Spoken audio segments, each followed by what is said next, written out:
కోపం వచ్చేస్తుంది. చూస్తాడు, కొన్ని పరిశీలన చేస్తాడు. మనం మార్చుకున్నామా సరే, లేకపోతే ఆయన కోపము రగులుకుంటుందండి. ఈ యొక్క సంఖ్యాకాండం 11వ అధ్యాయం మొత్తము మనం చూస్తూ ఉంటే 3 భాగాలుగా మనం పరిశీలన చేసుకోవచ్చు. మొదటి భాగం ఏంటంటే ప్రజల గొనుగుడు, దేవుని యొక్క అగ్ని.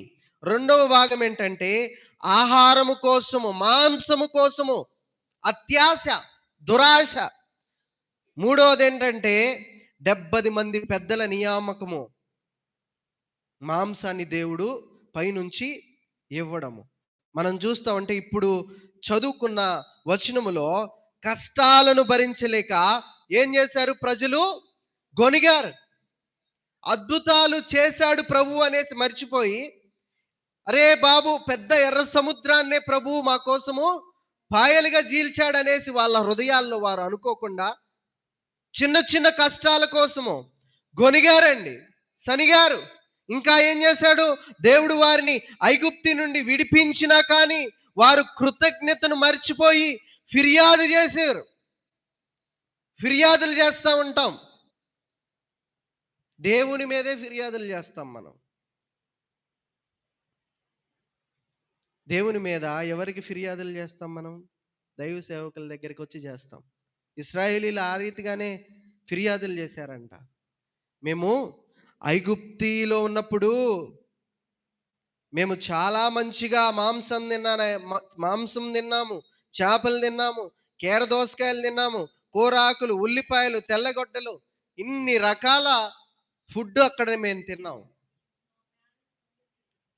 చదవండి ఆ వాక్యము, 4వ వాక్యాన్ని మనం చదువుకుందాం. వారి మధ్యనున్న మిశ్రిత జనము మాంసాపేక్ష అధికముగా కనపరచగా ఇశ్రాయేలీయులను మరలా ఏడ్చి మాకెవరు మాంసం పెట్టుదురు? ఐగుప్తులో మేము ఉచితముగా తినిన చేపలను, కీరకాయలను, దోసకాయలను, కూరాకులను, ఉల్లిపాయలను, తెల్లగడ్డలను జ్ఞాపకమునకు వచ్చుచున్నవి. ఇప్పుడు మా ప్రభు చేసిన అద్భుతాలు జ్ఞాపకం రాట్లా. మేము తిన్న తిండి జ్ఞాపకం వస్తుందని అంటున్నారు. ఎంత సిగ్గుచేటండి. ఏమంటా ఉన్నారు? ప్రజలు తమకు లభిస్తున్న మన్నా పట్ల విసుగు చెందినప్పుడు, విసుగొచ్చేసిందంట ఇశ్రాయేలీలకి.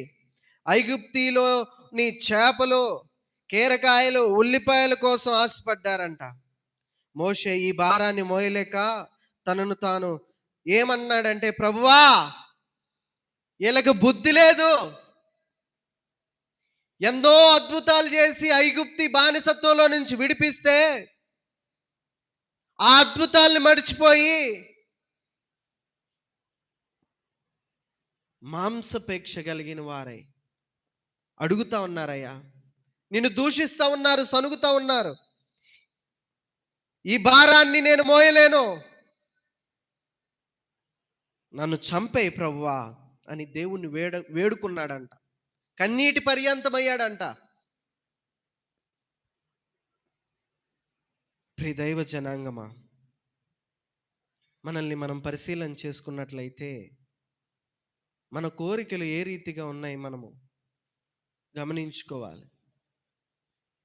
ప్రభు ఎన్నో అద్భుతాలు చేసి ఉన్నాడు కదా, ఇంకా సనుక్కునే వారిగా మనము ఉన్నామా అనేసి మనము పరిశీలన చేసుకోవాలండి. ఏమంటున్నారు? ఏడ్చారంట మాంసం కోసం. అవసరం అది?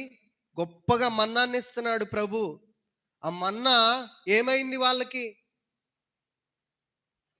ఎవిటేసిపోయింది.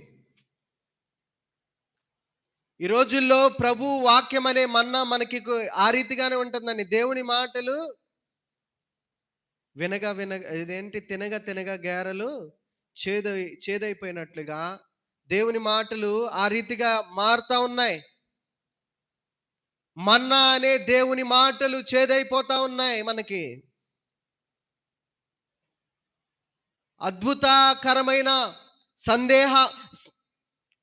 ఈ యొక్క దేవుని మాటలు ఎక్కువైపోతా ఉన్నాయి.